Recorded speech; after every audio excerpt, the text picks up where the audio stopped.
WebSourd est un projet collectif en fait, qui a été porté par un groupe de personnes sourdes au départ et qui a tout de suite été soutenu par la Fédération nationale des sourds de France. Et la finalité de ce projet, c'était de créer des dispositifs qui facilitent l'accessibilité des sourds à la société française.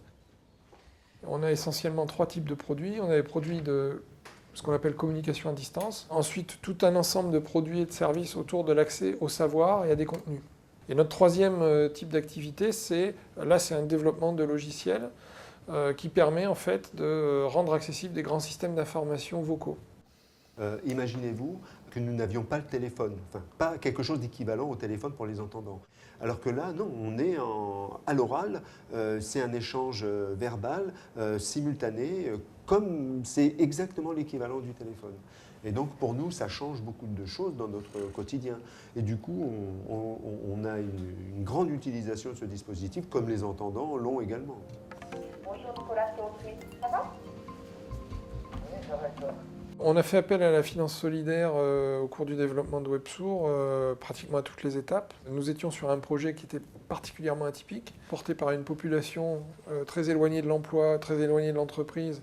Et en même temps, nous, on ne voulait pas être dans une logique de subvention, on ne voulait pas être dans une logique de main tendue. Quand on allait voir des financements sociaux, on était suspect dans le sens où on avait des développements qui avaient besoin de beaucoup de capitaux, beaucoup de fonds très technologiques. À l'inverse, quand on allait voir des financeurs business angel ou autre, notre caractère très social, le fait qu'on soit une coopérative, le fait que la majorité des salariés soient sourds, ça leur faisait un peu peur.